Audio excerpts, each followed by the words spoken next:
Here we go. Welcome to an education conference hosted by Socialist Action, League for Action Socialists in the Canadian state. We acknowledge that this event takes place on the unceded territories of the Mississaugas of the New Credit Haudenosaunee people and on Indigenous lands of Turtle Island across North America. We join in the fight for justice, recognizing that there can be no real reconciliation without restitution. That entails seizing the assets of the big resource corporations and returning them to the commons. My name is Elizabeth Byce. I'm a retired member of the Canadian Union of Postal Workers, Federal Treasurer of the NDP Socialist Caucus, and a leading member of Socialist Action and your host for today. And I'm also the Treasurer of Socialist Action. Okay, comrades, this year marks the 32nd anniversary of the founding of Socialist Action in the Canadian state. I hope you enjoyed this educational event centered on important elements of revolutionary strategy and tactics. If you want to change the world, please get involved in our party. We warmly invite you to join Socialist Action. The first session of this webcast is titled The Everlasting Importance of the Workers' United Front. The speakers are Barry Weisleder, Imogen Xavier, and Kshama Sawant. So we will begin with our first, and then this followed by a Q&A. So we will begin with our first speaker, Barry Weisleder.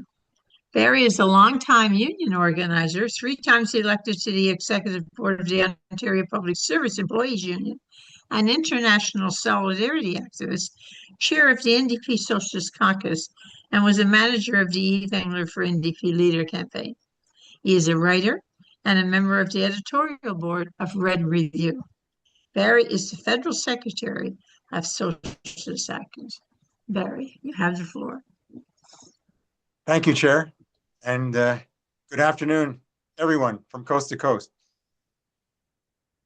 We're going to talk about the United Front, and the United Front is more than a vague sentiment of goodwill. I mean, there's lots of goodwill vested in it, but it's much more than that. The United Front is a key element of revolutionary strategy. It is the answer revolutionaries give to the question, how should workers committed to the revolutionary overthrow of capitalism relate to those who believe that the system can be reformed and does not need to be overthrown? For most of the past century, the consciousness of most workers has been reformist rather than revolutionary. Organizations committed to reform rather than revolution have dominated the workers' movement. As a result, the need for the United Front has been posed repeatedly, but the precise form taken by the United Front varies. For Leon Trotsky, co-leader with V.I. Lenin of the Russian Revolution, the United Front could encompass a wide range of possible forms. And I quote, just as the trade union is the rudimentary form of the United Front in the economic struggle, so the Soviet is the highest form of the United Front under the conditions in which the proletariat enters the epoch of fighting for power. Close quote. That's from Trotsky. The basic characteristics of the United Front are as follows. It draws together workers, revolutionary and non-revolutionary, in common struggle.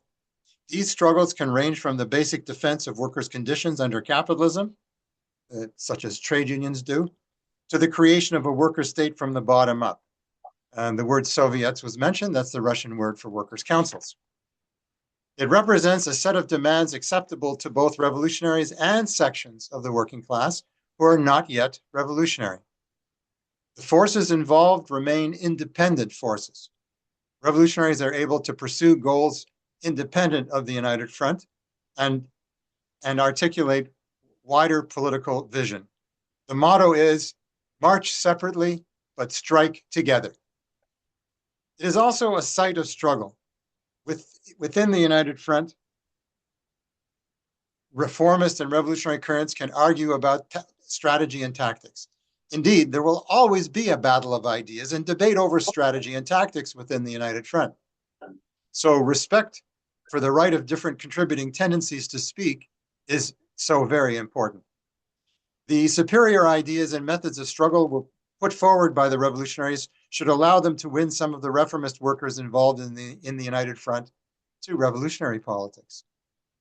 The clearest theory of the United Front was developed by the generation of Marxists, including Trotsky, Lenin, Antonio Gramsci, who took part in the revolutionary upsurge that followed the First World War.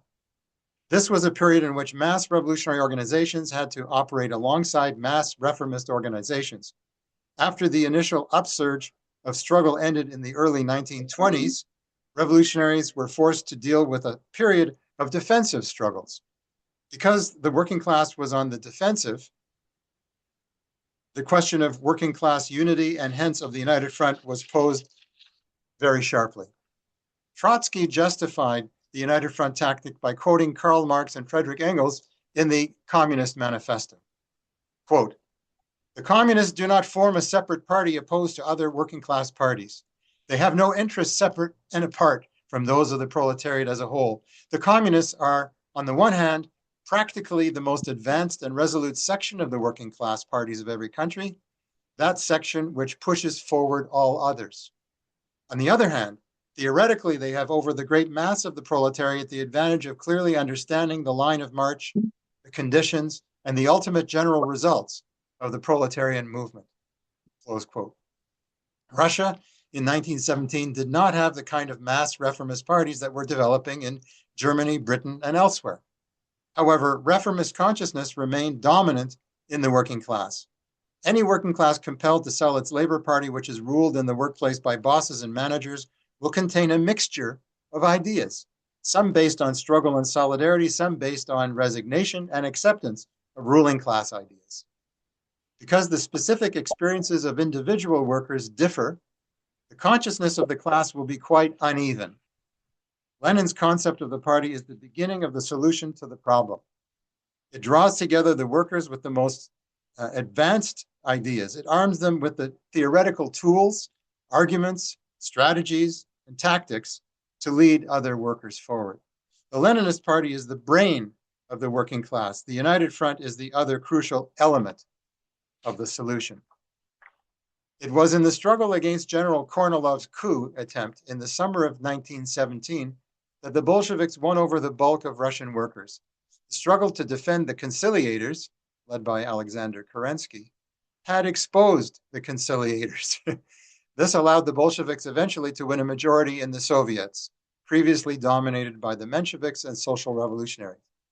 But even at the high point of the revolution, the October insurrection, the United Front remained crucial.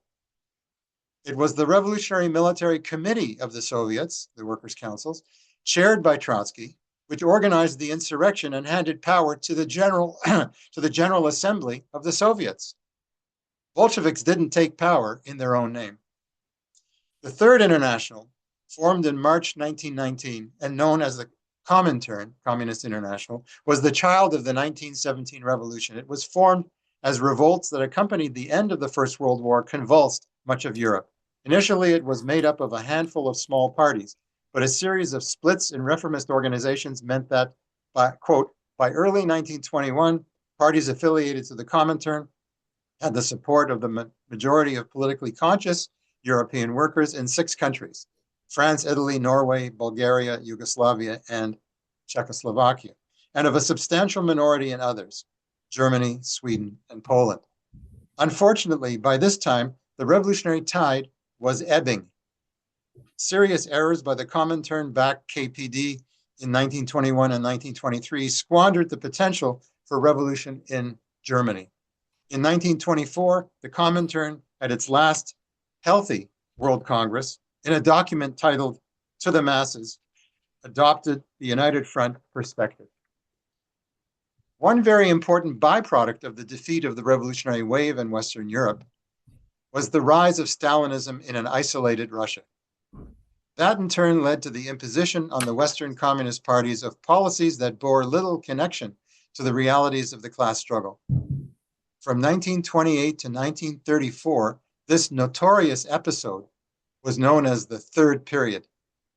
It involved a revival of the worst ultra-left positions. Comintern executive decreed in July 1929, and I quote, The countries where there are strong social democratic parties, fascism assumes the particular form of social fascism. Such an analysis, let me just admit someone. There we go. Such an analysis led the German communist leaders to make light of the real fascist threats of the Nazis, treating them as no greater a danger than the SPD, the Social Democrats. Communist militants did fight the Nazis heroically in cities such as Berlin, but the policy of their leaders meant that they did so in isolation from the wider working class movement. Furthermore, the erroneous notion of the so-called United Front from below dismissed the need to engage SPD leaders as well. To be effective, it must be a united front from above and from below. Above and below. Otherwise, it is a sectarian policy. If Germany showed the danger of not fighting for unity, the late 1930s would show a different danger, the wrong kind of unity. In 1934, the mood of the socialist and communist militants, horrified by the victory of the Nazis in Germany the year before, forced their leaders into united action against attempts to bring far-right governments to office in France and Spain. There were huge demonstrations in the streets of Paris in February and a rising in Asturias in Spain in October. But at this point, a new line emerged from Joseph Stalin in Moscow, that of the Popular Front. Popular Front meant communists sought alliances not just with the Social Democrats, but also with liberal, mainstream capitalist parties. Any notion of working class political struggle was subordinated to Moscow's main foreign policy goal, the formation of a military alliance with French imperialism, and they hoped with British imperialism as well. Anyone who thinks that these stories of long ago have little relevance today is mistaken. Popular Front politics, that is the subordination of workers' parties to the liberal bourgeoisie and to the capitalist state, are still alive. The demise of the Salvador Allende Popular Unity government in Chile in 1973, the legal coup against the Workers' Party in Brazil in 2016, and the overthrow of the Evo Morales MAS government in Bolivia in 2019 are products of Popular Front politics. Reliance on the supposed neutrality of the capitalist state, reliance on the supposed morality of the liberal segment of the capitalist class has proven to be fatal time and again. What about Canada? The Labour-based New Democratic Party plus the Liberal Party under Stéphane Dion and the Bloc Québécois formed an alliance to oust the Stephen Harper-led Conservative Party late in 2010. They hope to do that by a vote in the House of Commons. The authoritarian Harper dodged the bullet by proroguing Parliament, hanging on to government until March 2011. But that liberal NDP bloc combination was a Popular Front in the making. Socialist Action opposed it on principle. Guess who supported it? Guess who even wanted to join it? The Communist Party of Canada. No surprise, really. The CP is still loyal to Stalin's treacherous strategy of seeking a governmental alliance with the liberal bourgeoisie. At the core, it is a reformist and parliamentarist conception, not to omit Canadian nationalist, but it is a reformist and parliamentarist conception embraced by a party that still calls itself communist. In the United States, our sister party in Socialist Action practices United Front politics daily. There are many examples. The United National Anti-War Coalition. Dozens of organizations belong to UNAC, including SA Canada. UNAC coordinates actions against U.S. military intervention everywhere and against imperialist alliances like NATO that spread war, waste, hunger, and environmental disaster around the planet. The campaign to free Mumia Abu-Jamal, America's most famous political prisoner, is another example of the United Front in action. So were the campaigns to drop the charges against Julian Assange and Edward Snowden, who had the courage to expose crimes committed by the Pentagon.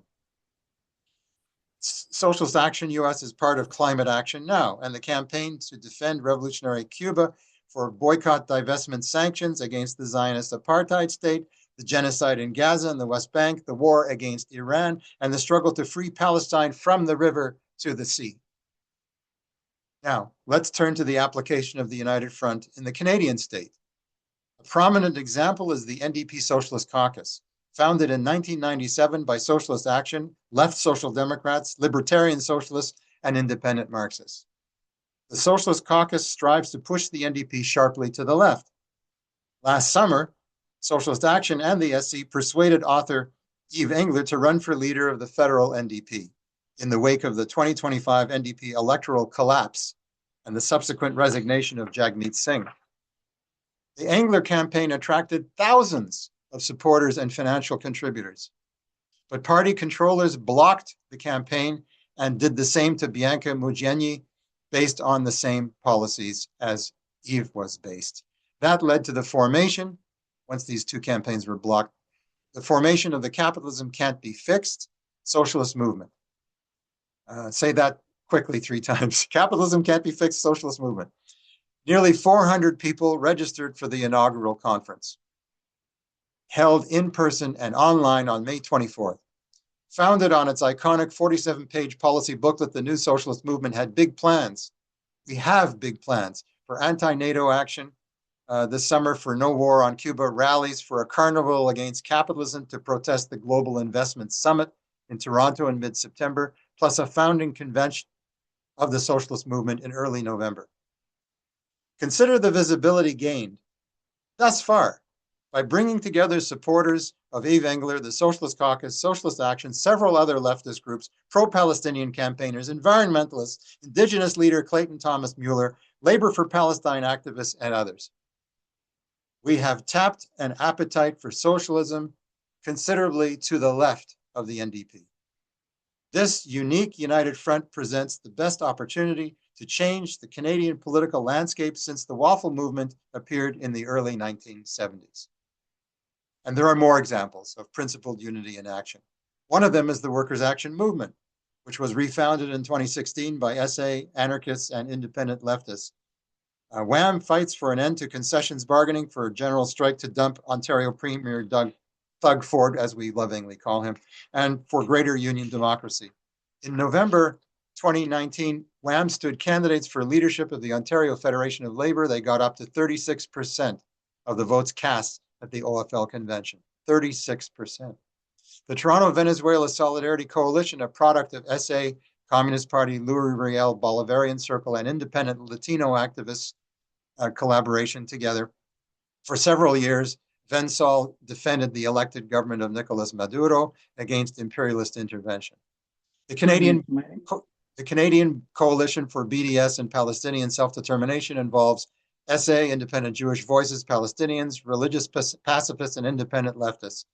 SA initiated a cross-country day of action for Palestine in May 2019 and held similar action to oppose the annexation of the West Bank in June 27th, 2020. The Canadian Network on Cuba.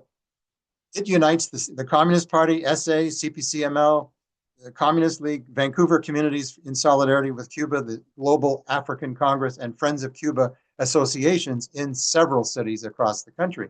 The CNC was founded long ago. The SA joined it in 2018, 4 years after the Communist Party first blocked our application for membership. The Cubans stepped in and said, "What's going on here? Let them in." Toronto May Day Coalition involved postal workers, CUPE Local 4400, several NDP district associations, 2 Iranian workers' parties, Fight Back, CPCML, and Socialist Action.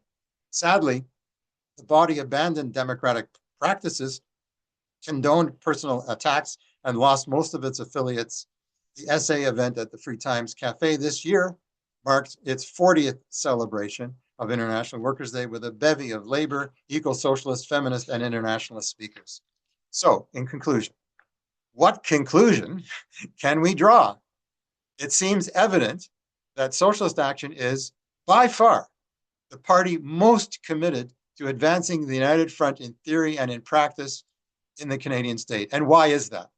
Chiefly for 2 reasons. 1, unity and struggle for workers' organizations and the left offers the best hope for advancement, even for victory, This is true both in the short run and in the long run.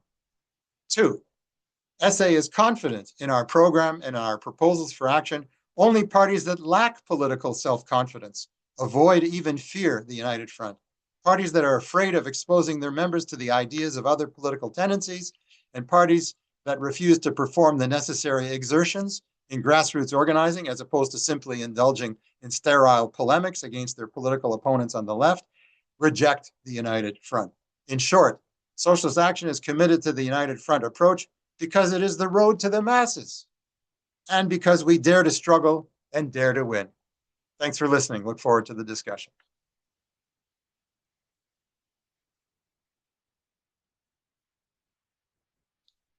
You have to turn on your mic. Okay, here we go. Our next speaker is Kshama Sawant. She was born in India and came with her family to America. She studied and worked as an economist, became a revolutionary socialist, and was elected 3 times to Seattle City Council from 2014 to 2024. That's to Seattle City Council. She led successful campaigns to raise the minimum wage to $15 an hour, now 21, and to impose the Amazon tax on super rich corporations.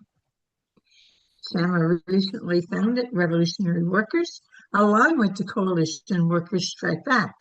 Currently, she is running in the state of Washington as a revolutionary socialist seeking a seat in Congress to advance a workers' agenda. Welcome, Kshama. Thank you so much for including Revolutionary Workers and Workers Strike Back in this discussion. The essence of a united front is summarized by the phrase, as Barry mentioned, march separately but strike together. In other words, workers take action together in unity against the bosses. But with the freedom for different parts of the workers' movement to organize and argue independently for their own ideas, strategies, and tactics within that fight. In other words, again, as Barry said, unity in action on a principled basis. The United Front is an absolutely crucial idea for the revolutionary movement. It's one of the key theories that makes genuine Marxism fundamentally different than all other ideas on the left. Without the correct application of the United Front, some of the most important battles that we fought and won through my Marxist City Council office in Seattle would not have ended in victory, but in defeat. This includes our historic victories, as Elizabeth just mentioned, on winning the highest minimum wage in the nation, on defeating billionaires like Jeff Bezos to win the Amazon tax, which raises hundreds of millions of dollars every year for affordable housing by taxing the city's wealthiest businesses, and also defeating corporate landlords, corporate Trump-supporting landlords, it should be said, to win relentless numbers of renters' rights victories. But the United Front is also an area of theory that can easily be misapplied and misused to the detriment of the working class. And in fact, a study of how we used it in a correct way that's why it's really crucial. And what the Bolsheviks meant by the United Front, and Barry explained some of this and gave a very crucial example of how Kornilov was defeated and how the United Front was used in that context. But what the Bolsheviks meant by the United Front is totally different from the way the term United Front is very, very frequently applied on the left, and it's very loosely applied. It's taken to mean a form of consensus organizing or coalition building, often with NGO leaders or business unionist labor leaders, and business unionist meaning, as opposed to class struggle unionism, business unionism means making peace with the bosses and really holding back militant rank and file struggle. So United Front is often conceived as a notion that we should be united with them and allow them to carry out their agenda, also with NGO leaders, and also in the context of the United States with so-called progressive Democrats, of sets of groups coming together and acting as some sort of neutral democratic body, and in which revolutionaries like ourselves are supposed to hide our views and allow others, like the business unionist labor leaders or the so-called progressive Democrats, to control things. In other words, all of what I'm describing, which is a misunderstanding of of the United Front, which I see very often, that is all generally described by the term Popular Front, as Barry mentioned.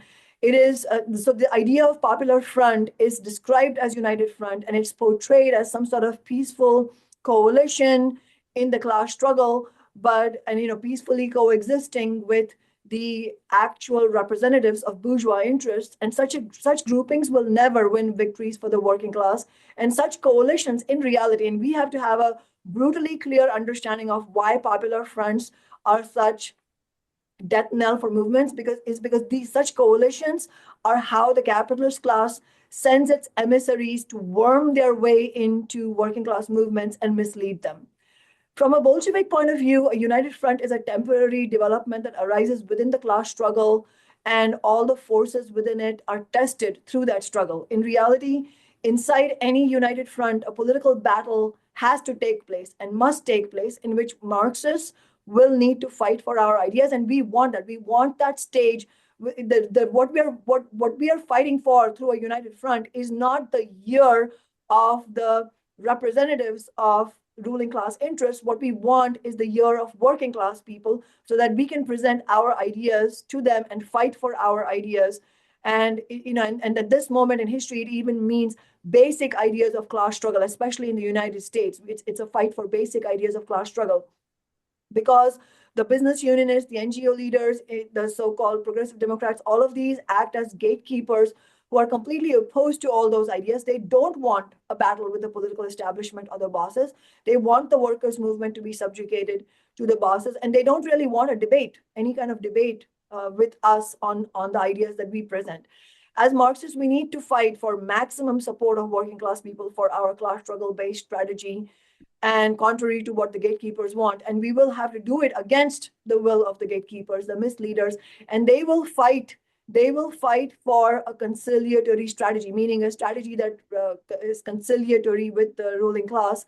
They will fight for that in different ways. They will fight against us. They will carry out all kinds of attacks against us, personal character assassination. All of that will be used. It's not going to be some sort of fair debate on ideas.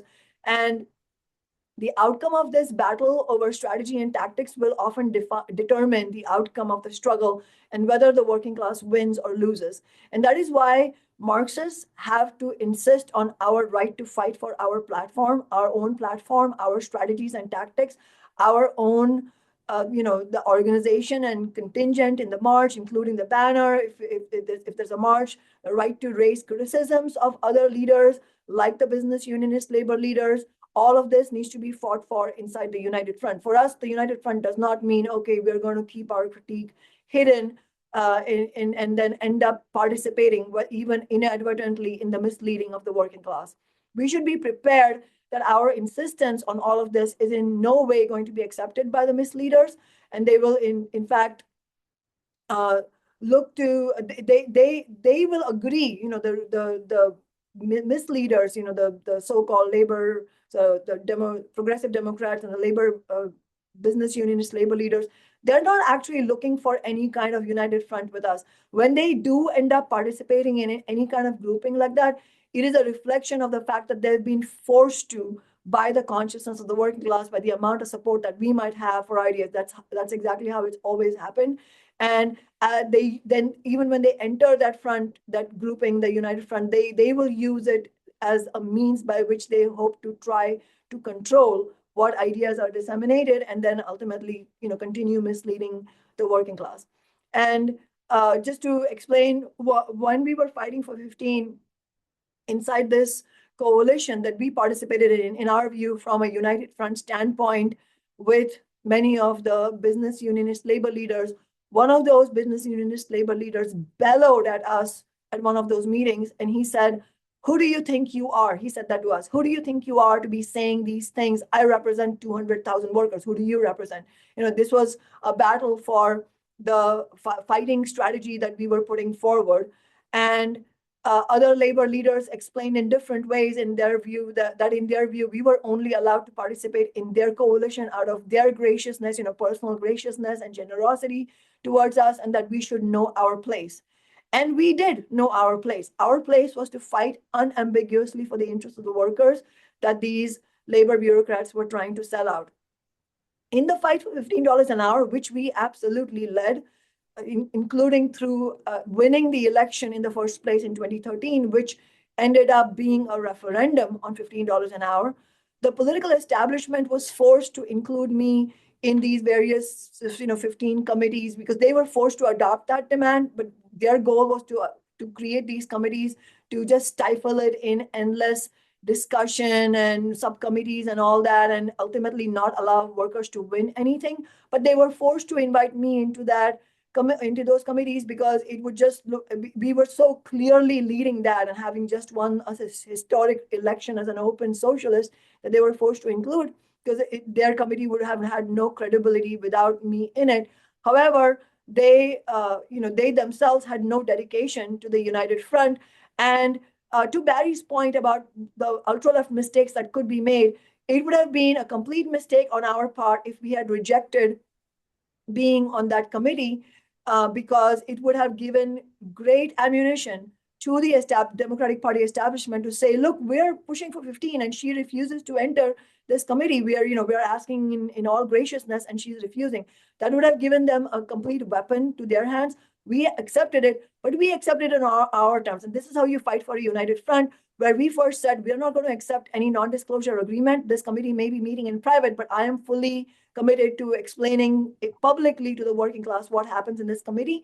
And when they had the press conference for that committee, I said in that press conference, and I know that, and a lot of people told me that all these labor leaders and the Democrats and the Democratic Party mayor standing behind me were cringing. When I said this, I said that I accept the invitation to be in this committee as a sharp steward for Seattle's working class, and that my commitment is 100% to the working class. And if there's any attempt to sell out the working class, that I'm going to expose it. That's the term. Those are the terms on which we accepted being in that committee. And that is a concrete example of how you fight to use the United Front to the benefit of the working class. And then we used our position on that committee relentlessly to fight against all the loopholes they tried to ram through. And at the same time, obviously, we built mass movements, because that is where our real power lies as a working class, not in some behind the doors committee.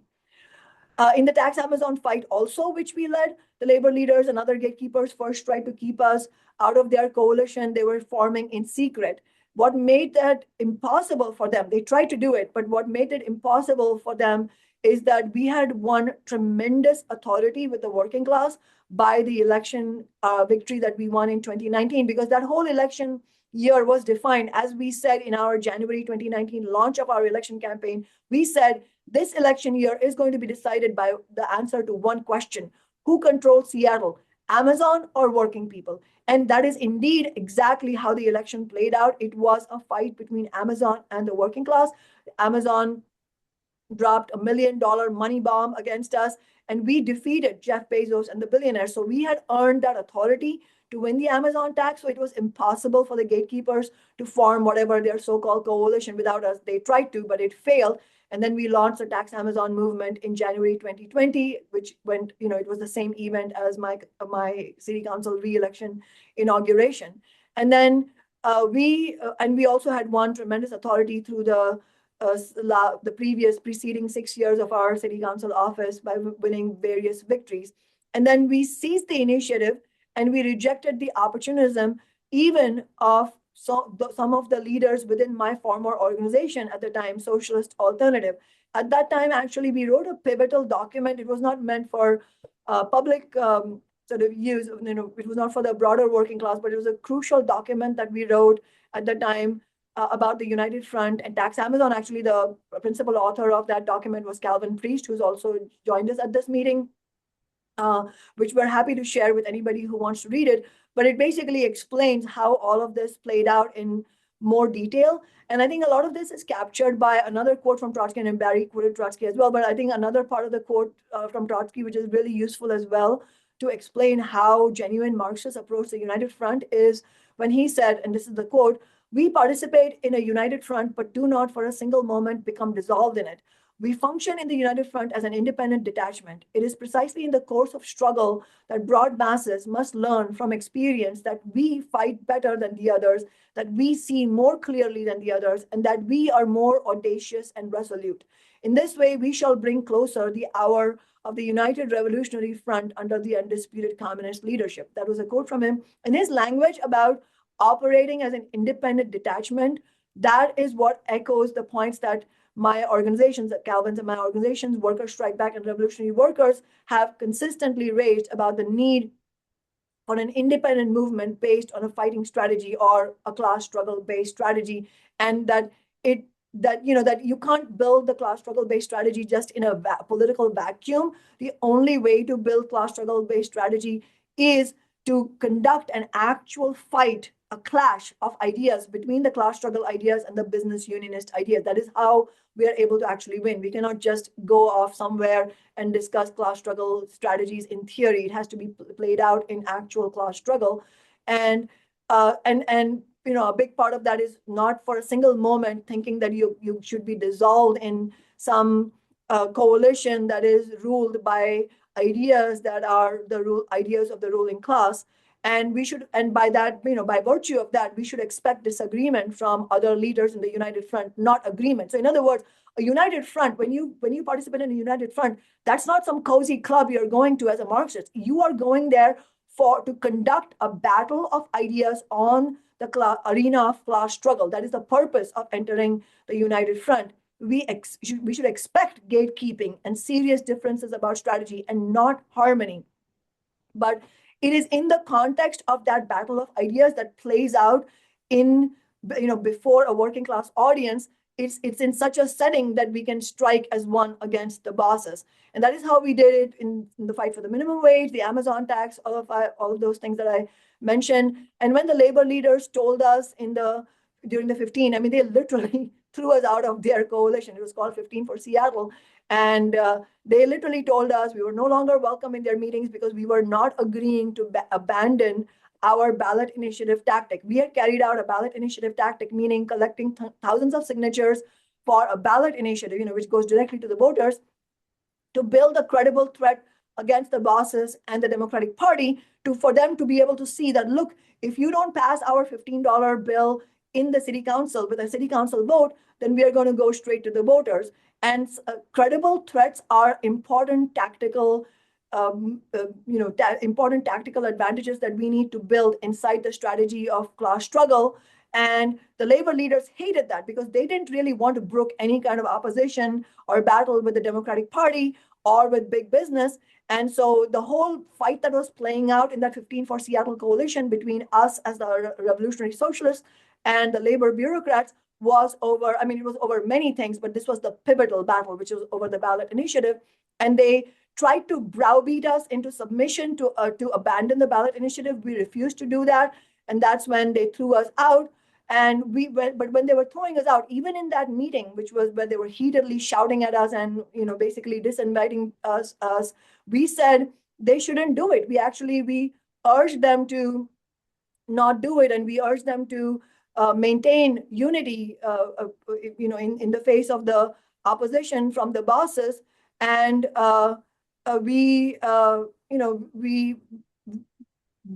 didn't agree, obviously, but we said that we would continue to fight together against the bosses. And, the rest of the battle for $15 an hour continued on that basis.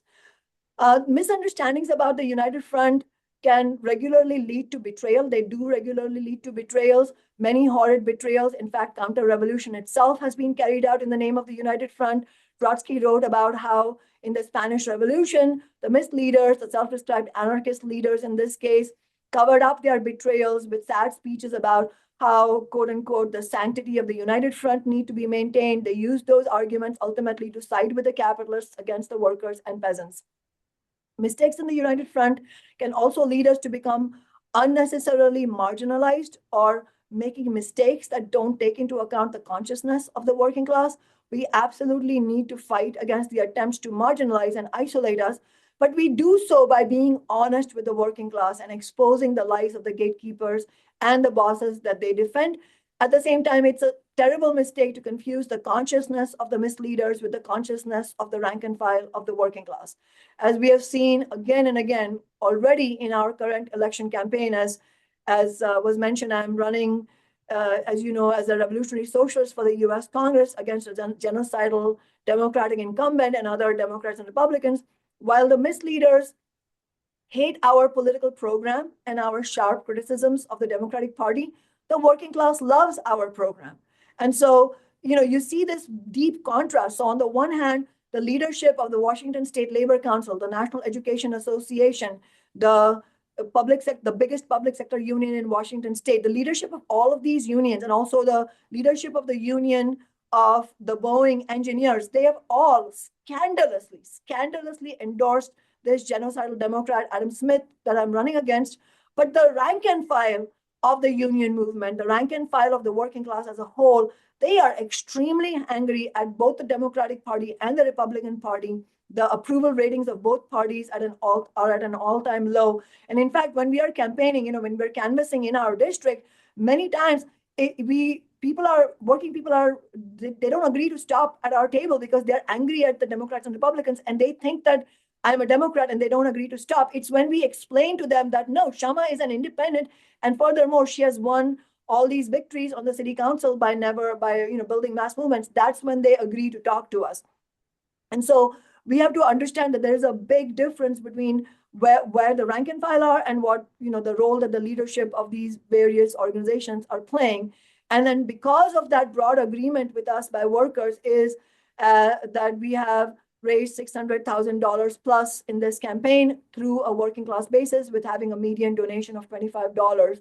And we've raised more than, overall 7 times as many donors as Adam Smith, even though he has the money of the Zionist lobby and so on. And, in terms of the United Front, it also addresses a particular problem. There's a confusion in the working class, even working classes with a far higher level of class consciousness than exists today, for example, in Russia at the beginning of 1917. And that confusion includes illusions in people who portray themselves as worker leaders, but who in reality will stab us in the back if allowed to.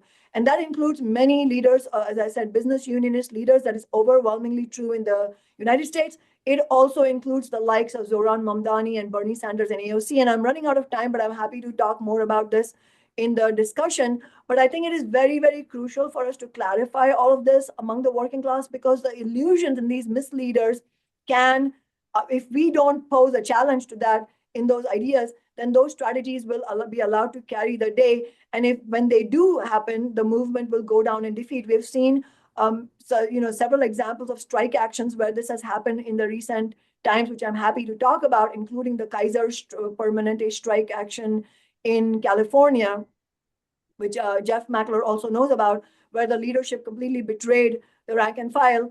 And so, we have to clarify all of these things and explain that United Front is maximum unity around a class struggle approach, and that we have to be resolutely opposed to unity around the strategies of appeasement to and capitulation to the ruling class. And we also differ in that we recognize that there is no such thing as a united front with the capitalists or their representatives. And as I said, that is what we call a popular front. A popular front is not a united front. A united front is also not a left regroupment. And this is also hard for people to understand. We did not win the fight for 15 or Amazon tax by bringing together the leaders of the existing left groups who are basically, not in touch with the working class. That also would not have been successful. Actually, that would have been a recipe for isolation from the working class. And that is why, and there were many differences with some of the leaders of some of these left groups. And we actually fought against those ideas. And those fights were also necessary in order to actually win $15 an hour. Another example is in the tax Amazon fight. Some of the leaders in DSA, the opportunist leaders, they thought that our slogan should be green new homes instead of tax Amazon, because they didn't want to antagonize the Amazon billionaires or the progressive Democrats who hated the slogan tax Amazon. And they worried about isolation from the Democratic Party. But as Trotsky said, to fear isolation from the bourgeoisie is to incur isolation from the masses. That is a critical point, and I think it bears repeating. To fear isolation from the capitalists is to incur isolation from the masses. Our real allies in the United Front are not, in the United States, are not the DSA leadership or the progressive Democrats or other misleaders. It is the working class of America that is our allies, and especially the most fighting elements of the working class. And that is why we take our task very seriously to expose the false ideas of the misleaders. But the way we do it is through battles around concrete demands. We don't only engage in theoretical discussions, which are crucial, but those have to be paired with action, because United Struggle ultimately is about unity in action. And so And I would say that standing up to misleaders is where the rubber hits the road. If we don't do that, then we are gravely failing the working class. That is the most important aspect of the task that is at hand at this moment. And yeah, I'll stop there, and I'm looking forward to the discussion. Thank you. Okay, thank you very much. Yeah. Okay, our next speaker is Imogen Xavier. Imogen is a membership engagement organizer for Socialist Action based in Vancouver. She is a writer, a film creative director, and a political activist. Imogen has written extensively on the pitfalls of artificial intelligence and on the rights of trans people. Imogen. Hello, thank you so much. Happy to be speaking on this panel, folks. I want to talk a little bit about the context of the United Front's initial development and how we can take those lessons and strategies and apply them to modern material conditions, which are unique to the political environment that we exist in now. The initial development of the United Front came out of the first rise of fascism, seeing the development of reactionary forces into major political ones. And we see today a sort of second rise of fascism, but in a very different context. The modern fascist movements and conservative movements are fragile opposition movements politically, but are more entrenched in institutions. Their actual supporter bases are not politically literate or vociferous in the way that they may have been in the past, but they're able to leverage political, legal, and technological systems in a much more potent way than ever previously. I also want to talk about an introduction to the idea of radicalization funnels as it pertains to the United Front.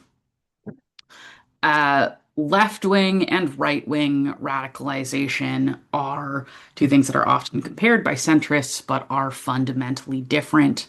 Part of which being that the left wing has a much harder time of taking people who are sort of politically moderate and moving them across a political gradient towards the left wing than the right wing does. It's well documented that the right wing is very, very good at radicalizing people, and we should be looking at why. It's well known that recruitment, retention, and momentum for communists and revolutionary forces is sort of down across the board in the general trend of political history. And we are all familiar and aware with leftist infighting, quote unquote, between comparatively radical but differently aligned communist and anarchist factions. One of the problems we don't really talk about but are facing strongly in the movement is left-wing stratification. And I would define these differently as horizontal versus vertical barriers. Leftist groups of different levels of radicalization forming antagonistic barriers between their communities. On the other hand, we see right-wing commentators, organizers, and algorithms able to slowly move subjects down a gradient of radicalization because each of the subspheres from right-leaning to alt-light to alt-right to outright fascists, each of those subspheres remain focused on a single external enemy, i.e. the left. Obviously, there is infighting in right-wing movements, but not in the same way that we see it on the left wing.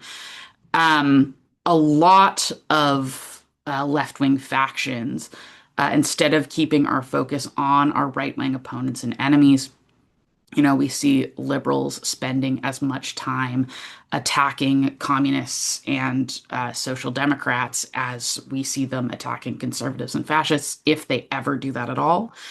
Consequently, we see, social democrats attacking socialists, and then we even see socialists finding themselves in left anti-communist circles. This prevents us from effectively recruiting left-leaning centrists, making them more likely to calcify in the first left-leaning space that they enter because of this antagonistic attitude towards people who are more or less radical than they are. Taking a step back to look at a little bit of the historical context, history has, of course, borne out one of the key pieces of Stalinist fiction that a single country can, in fact, not sustain a socialist revolution on its own. The USSR needed a German revolution as a catalyst for Europe. Cuba in the present day is surviving but is starved without allies. And similarly, a theoretical revolution in Canada would require a revolution in the United States as well.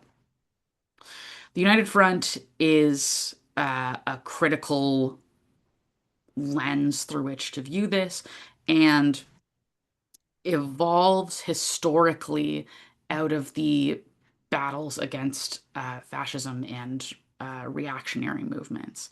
Capitalism created the conditions in which fascism arose. Social democratic movements rely on the state to stop fascists. Trotsky tells us that revolutionaries should not be passive observers of history. We have agency to change it, and such the suggestion of the United Front arises. As was spoken about before, initially this came out of a period of time in which the Bolsheviks were at odds with the Mensheviks and the SRs. The social sorry, I've lost my place. We see the attempted coup in August 1917 and the temporary, at the time, unification of the Bolsheviks, Mensheviks, and SRs uniting to resist that counter-revolutionary faction. Trotsky used this incident as the framework for the United Front as a policy.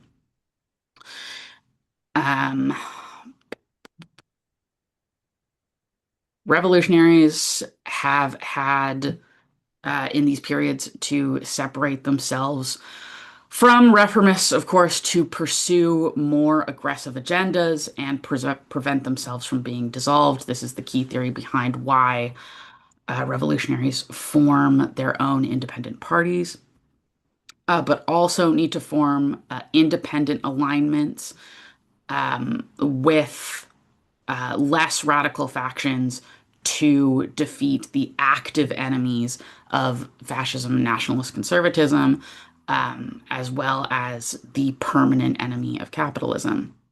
In periods of defeat or backswing, the working class cannot afford to be divided. And it is outlined that once we have reached a state where the working class is actually struggling for control of government and society, that is the period at which we see out the debate for the vision of the future that will guide the rest of the project. Engaging with mainstream left tendencies is extremely important for getting our criticisms of those more mainstream policies heard and our counter-proposal alternatives. As revolutionaries, we do a huge amount of ideological work to break ourselves away from moderates, and then it may seem counterintuitive to turn around and suggest cooperation with them, but that is not necessarily, in fact, counterproductive. It's out of here that we get the idea of revolutionary impatience, that describes the tendency for revolutionaries to seek alignment at the furthest poles, politically speaking, rather than being open to working with people who have not yet achieved the same kind of radicalization or actualization that they have. Trotsky suggests assessment of contemporaneous material conditions in that the working people must, of course, smash capitalism in the long term. But the fight against fascism, on the other hand, is a defensive one. The um, the rallying cry that unites the working class must be the most persuasive and broadly applicable one that we can achieve. In the past, this has been to protect the gains that have been won so far. Because, of course, the stakes are so incredibly high in the fight against fascism. Fascists, of course, will also target social democrats, democratic socialists, etc. So it is necessary to engage in the defensive fight as a single entity, as the working class. Working people are strongest in our numbers and in our working places in resisting the implementation of fascist efforts in society. The defense against fascism through inspiring victories can then become an offensive one, using the moments of struggle to inspire people that we can, in fact, incite change in society, and using that as a point of radicalization for less moderate people. In the debate on the United Front as a strategy versus a tactic, we, of course, advocate it as a strategy, a key and permanent component to winning the fight against capitalism and fascism. When moderate and left moderate governments fail to achieve their goals, of course, because of capitalism's innate structure, and subsequently fall, they are always replaced by a conservative backswing. It is as such important to see that either socialists are in place to remind people of the core principles of our struggle when those defeats happen, and attempt to prevent those devastating defeats from radicalizing people in the wrong direction. The revolution depends on internationalism and the self-emancipation of the working class. The current governments that we see rely on political polarization and technological entrenchment. One of the successes of the United Front strategy in passive over time have been the social movements and the broad left movement of society over the last 20, 30, 40 years. But we are seeing a fascist resurgence in the present day, and it is taking a different form this time, not in the same classical forms that we saw in the 40s, in an attempt to circumvent the strategies that were successful in the past. So really, we're being presented with a question of counterplay. Is there a different strategy that would be more effective against the fascism of today? Does it have different weaknesses, or do we need to double down on the strategies that we have used in the past that we know work and reactivate strong solidarity across the working class? The modern question is the role of entrenched technology and militarization. Developing a revolutionary condition that can overcome these hurdles is, in fact, a novel problem, and there is not an answer that is easy for us to take on as revolutionaries. Black theorists have suggested the use of, or through the United Front theory, have suggested that a global revolution would have to begin in the global south, crippling supply chains of the US empire. Some anarchist revolutionaries cite the adage that an army marches on its stomach, suggesting that the revolution must be oriented around agricultural workers. This is an open question, and rather than give an answer, I want this to be a takeaway that we are all thinking about as revolutionaries. What is our role in the global struggle, and how do we overcome the unique challenges of our time? The rise of the Central European fascist regimes in the mid-20th century teaches us a lesson about the shape of what our defeat might look like. What instead, though, would the world have looked like if the socialist resistances in those states had been able to activate the confidence of the working class. And most importantly, we must consider what reinstilling that confidence looks like and how to do it. When we look at the social democrats or even less radical leftists of our time, people like the Mamdanis and the AOCs and the Avi Lewises of the world, I think personally we need to be asking ourselves how we use whatever moderate successes they might be able to win that do rebuild the confidence of the working class in the ability of leftists to change society and get things done. How do we take that energy and that confidence that's being built and turn that in the direction of revolution as well, or instead of reform? We, as revolutionaries, obviously know that those efforts are never going to be enough to transform society in the way that it needs to. But those small victories are extremely helpful in teaching the working class and the general population that leftists are able to accomplish things. So, looking at those movements and seeing how we're able to voice our opinions in those spaces and show people that when they fail, the answer is not turning back to the right or to austerity, but is turning further left to the revolutionary cause. Reformist efforts around the world are gaining traction, contrarily to the idea or what we had described before that revolutionaries are sort of struggling to recruit.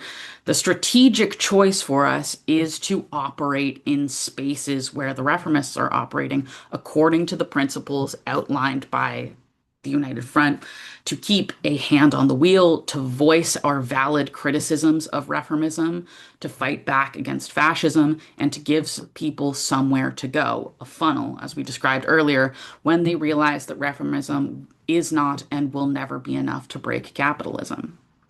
Part of this may involve us extending olive branches to people who have no interest in extending them back to us, such that we can show people that there are better options available to them. We must be visible in order to be active and in order for people to come to us. They can't join a revolutionary organization if they don't know that that's an option that's available to them.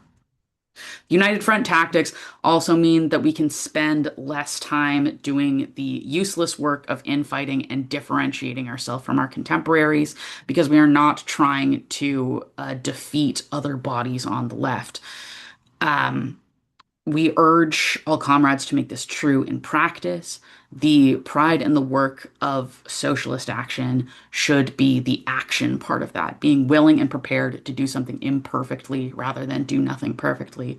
And just as important, to learn a lesson from our enemies and keep our eyes on target, to make sure we stay focused on the right wing, people who are trying to destroy society and all reasonable way of life. And make sure that we are visible and that the workers know that we are an option that is available to them. And I'll close it there. Thank you. Okay. Thank you, Imogen. Okay, so we're going to open the floor now for questions or interventions. And I will take 2 questions, and you have 3 minutes to ask your question or make an intervention.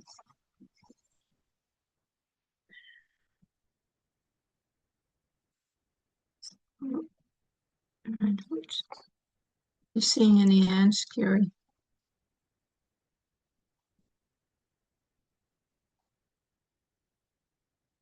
Just raise your hands, folks. I don't see anybody.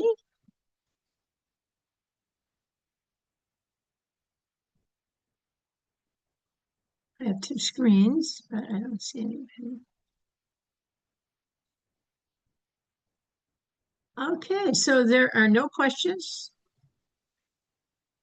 Wow, you 3 covered the gamut, folks. The revolution is on. You covered everything, however imperfectly. Chair, Calvin has a comment to make. somebody said something? Yes, sure. It's Giri. Just letting you know that our participant, Calvin, has a comment to make. In the chat? Could you read it out, Carrie, please? I think he would like to speak. Okay. Calvin Priest wants to speak. Okay, go ahead. Yeah, thanks. No, I was just saying in the chat, but I didn't have a question. I had a comment. I don't know, is it okay for me to take 5 minutes or is No, 3 minutes. 3 minutes? Okay. Yes. Yeah, so Kshama spoke about our Amazon tax struggle, and I wanted to talk a little bit more about that because I think, you know, this the application of the United Front is, you know, can be quite challenging because, you know, as Kshama and others said, if it's misinterpreted, the United Front can actually be used to block class struggle tactics. So we had a debate in the organization that Kshama and I used to be a part of called Socialist Alternative. And we were in that organization at the time when we launched the Amazon tax fight. And there was a big debate that took place.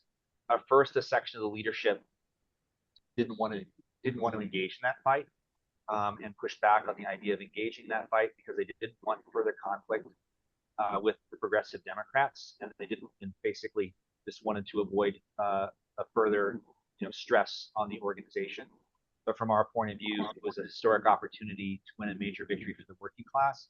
But in some ways, the bigger debate that took place was with members of Socialist Alternative at the time, who now are in Democratic Socialists of America, and they really disagreed with our approach to it. They thought that basically what we should do was hand over the leadership of the movement to a section of NGO leaders and labor leaders. And so just to give a context, we were launching this tax Amazon fight in the context that we had just won a re-election campaign in which we had called for the Amazon tax, you know, as the main part of our program. And so we defeated record amounts of money being spent against our campaign by Amazon, actually, because we had previously raised this demand for the Amazon tax, and there had been a previous battle, which I don't have time to get into. But in that context, we had huge authority to launch this fight. But this section of leaders in our organization wanted us, instead of launching a fight and then you know, basically taking the lead in that fight, wanted us to come together with the NGO leaders and create a neutral, supposedly neutral body in which they would have a majority and in which they would argue against a class struggle approach to that fight. So it was, yeah, we had a majority within our organization at that time, so we were able to reject that. But what we did instead of creating this supposedly neutral body in which we were outnumbered was that we used Kshama's inauguration to relaunch the tax Amazon fight. And then we created what we called action conferences, which was a series of mass democratic conferences to make all the key decisions in the tax Amazon fight. By doing that, by having hundreds of people present at these, we were able to argue for our strategies and tactics in front of the movement, rather than allowing the NGO leaders, labor leaders, to force through their conciliatory strategy within, you know, a small committee. And so so a number of the things that were under debate were the approach to, you know, to winning this, including Kshama mentioned this, but DSA leaders wanted to call this not even the Amazon tax; they wanted to call it Green New Homes because they didn't want to antagonize the Democrats or big business. Time's up, Cameron. Okay, thanks. I'll just wrap up here. But just the point here is that in order to actually carry out the United Front, we have to have a decided fight against the ideas of conciliation, and we have to have an orientation towards winning the broader mass of workers against these ideas of class snuggle instead of class struggle. And that was crucial for us to be able to win. And yeah, thanks. I'll leave it there. Thank you. Okay, I think I saw a hand go up. Just a second. Jeff. Hi. Go ahead, Jeff. There you go. You called on me to speak for 15 minutes, right? Oh, yes, of course, Jeff. Anytime. Send the wine. I'm joking. First, I appreciate the presentations. I would only add one important point. The central purpose of the United Front is to engage working people and their allies among the oppressed in mass action. Because mass action changes the consciousness of workers. It convinces many for the first time in their lives that they are the majority, as opposed to the ruling class that tries to convince them every day of their lives that the government represents the people, that the Democrats and Republicans in one form or another, because they are elected, represent working masses. Our view is that mass action breaks down that situation and convinces workers that they really are the majority, that the government doesn't represent them, and that these revolutionaries like us have a point, and the result is they join the Revolutionary Party. A central purpose of the United Front is to build the Revolutionary Party. And the method is mass action. During the Vietnam War, there were three competing positions. The ultra-lefts, which included the Spartacists, argued for victory for the National Liberation Front. All Southeast Asia must go communist, they said. The CP, which was a mass party at the time, controlling major unions, called for negotiations now. That is, rather than war, let's just negotiate with the United States and the NLF over a settlement. That was the historic Stalinist position. Our position was just two words: out now, or bring the troops home now, and a variant of self-determination for the Vietnamese, without supporting the Vietnamese Communist Party, the National Liberation Front. We simply called for mass action in the streets to bring the troops home now. And as the war progressed, that particular slogan won the majority of the American people. They were convinced that they were the majority. The polls at the beginning of the Vietnam War showed 13% were for out now, and 78% were for imprisoning communists, anti-communist demands, right-wing demands, demands that came out of the McCarthy era, demands that the ruling class put forward to imprison and isolate the left. By the end of the Vietnam War, when the mass actions reached the millions in the streets on both coasts and everywhere else, the polls showed that 78% of the American people were for out now. And our position, which was initially a minority, forced the ranks of the CP to back off and many of them to join. It resulted in our tiny party at the beginning of the war, whose leadership had been arrested and imprisoned and represented a couple of hundred comrades at best, ended up by the end of the 1970s to be a party of 2,000 members and another 1,000 youth. And the slogan "Out Now" and mass action and the United Front were key to that victory. Thank you, Jeff. Okay, I see no end, so what I'm going to do is go back to our speakers and give them 5 minutes each if they forgot something along the way or realized something later that they wanted to say. Don't have to, but there's your chance.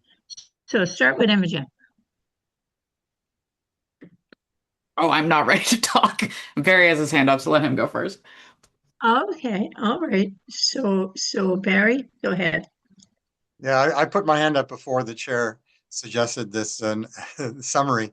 I wanted to highlight some of the ideas that Kshama and Imogen presented as you know, with which I concur, and they're significant in terms of figuring out a way forward. First of all, don't Kshama said, don't confuse bureaucrats with the rank and file. So very important. My goodness, so very important, because if we confuse the two, we'll never make any progress. And guess who will benefit from that? The liberal establishment, the more ultra-conservative establishment, and of course the labor bureaucrats. And in the United States, what organized workers represent? What, less than 11% of the workforce? So that's ceding an enormous amount of space and time to our opponents. We need to appeal to the existing leadership, even if it is small, numerically small, representing a numerically small portion of the working class. In Canada, the organized labor component of the workforce is about 30%. But it's nothing. It's nothing to celebrate, although it compares favorably to the U.S. Example. But we have to take all of the campaigns to local labor councils, to our unions, and to tenants organizations, women, feminist organizations, LGBTQ plus people's organizations, and others like that, organizations of the working people. And don't simply assume that because their present leaders or spokespersons are not in favor of what we have to propose, that we should give up. No, we need to constantly present our demands. Imogen stressed that the Social Democrats rely on the state and especially in confronting fascists, but in general, rely on the state to curb the rights of the working class movement, especially the unions.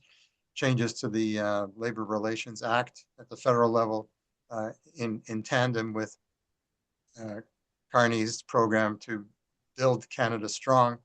These new measures, which put the arms producers and the energy providers through pipelines above all else, and give them the go-ahead to construct first and examine environmental risk later.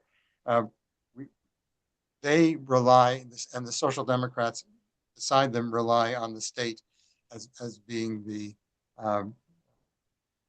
great equalizer, the opportunity to make good policy, and we rely instead on mass action, as Jeff said. It's so absolutely crucial to recognize the latent power of the working class. It's not measured in people on the streets at the moment, but it is important once a movement gains momentum, and building on success is through calls to mass action is extremely important. Finally, how do we turn reforms into revolution? 30 seconds. Transitional demands. Trotsky wrote an introduction to the Fourth Internationalist Foundation on that basis. Yes, we fight to raise the minimum wage, but we also fight to shorten working hours. We say 30 hours work for 40 hours pay. If there's unemployment, share the work, spread it around. Expropriate industry, produce to meet human needs, not corporate profits, and certainly not profits for the war makers. That's the direction we need to take. The United Front is not a propaganda bloc. It's not a permanent structure, but it is extremely important in terms of rallying people through mass action to fight for demands such as the ones I gave as an example, the transitional demands. Okay, Kshama, 5 minutes if you want. Sure. Yeah, thanks. The question about the defensive fight against fascism and fascist forces came up. I think that's very important to clarify what actually that means and how do you fight against concretely in the United States. The question is, how do you fight against Trump? I mean, I don't want to get into a whole discussion about whether Trump is actually, is fascism already here, or are the dangers there, and there are currents that are extremely dangerous. But leaving all of that aside, it's certainly, we can all agree that it's extremely, extremely dangerous, and we need to fight against it and fight to defeat Trumpism, specifically in the United States. But there's similar forces, like in my home country, India. There's a Hindu fundamentalism and a deeply, deeply dangerously reactionary trend that has taken hold of the nation.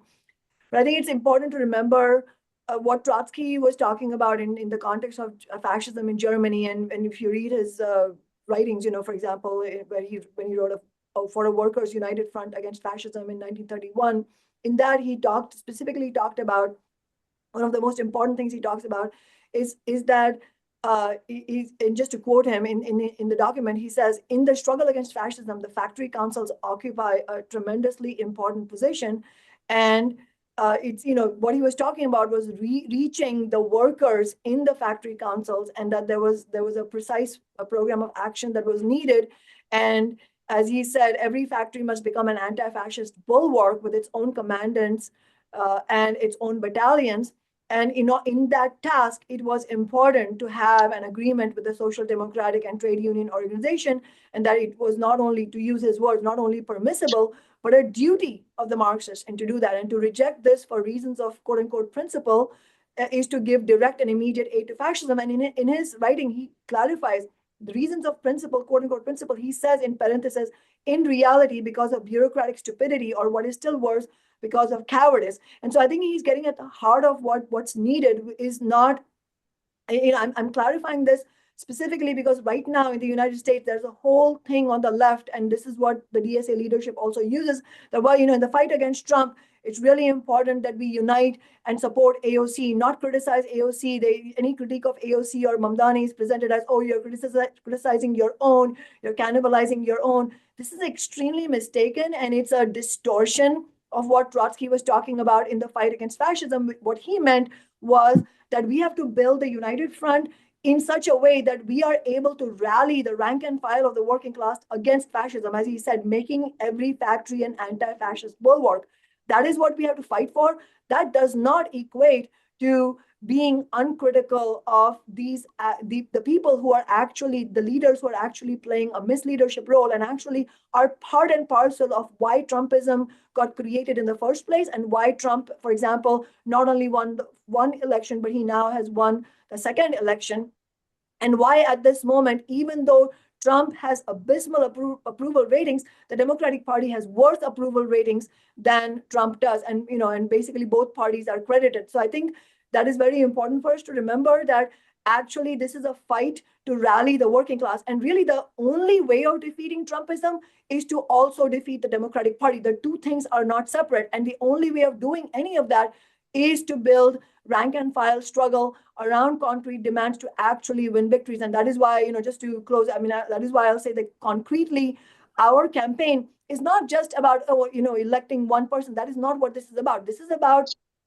having a revolutionary platform, a revolutionary Marxist platform for working class struggle in order to win real breakthroughs for the working class against the dangers that are represented by Trumpism, because the road to defeating Trumpism goes through defeating the Democratic Party itself. And that is why we need independent leadership around concrete demands, like ending US military aid to Israel, like ending, stopping the data centers and the AI juggernaut, and to win demands like free healthcare for all funded by taxing the rich. That's the principle around which we have organized this campaign, and that's why it's so crucial for working people across the United States to get involved, but also internationally for us to for the left to understand the importance of our campaign. Okay, thank you, Kshama. Imogen. Yeah, thank you so much. I'll keep this really quick, just giving a reiteration of some of my key points. Yeah, I just want to say, in this period where the left remains in a position that is far from the strongest it has ever been, this low point, it's important that we continue to engage in the United Front as both a tactic and a strategy, including with people that we don't agree with and people that we don't like, to remain visible and to stand against right-wing policies and factions, to stand side by side with whoever will stand with us on both the major political issues of power for the working class and the social issues of, protecting people's rights, et cetera, et cetera. I want to reiterate our need to embrace those who are less radical than us, to acknowledge that they are on a journey of radicalization that takes time, and to give them an end point or a landing point, a place to reach. Similarly, at a strategic level, we need to give the working class as a whole somewhere to go when both and either right-wing or moderate left-wing governments fail, unable to achieve the promises of quality of life that they make to the masses, to make sure that they know that the solution and the factions and the forces that can actually deliver those demands that they were promised and then not delivered are left-wing revolutionaries. Okay, thank you very much, Imogen. So that ends our first session, and we thank all of our speakers. Thank you so very, very much. And our next session will start sharp at 4, which is about half an hour from now. And the next session, of course, is titled, What is Democratic Centralism? So we'll see you all back at 4. And Jerry, I guess you should turn off the recording now, and we will see you all then.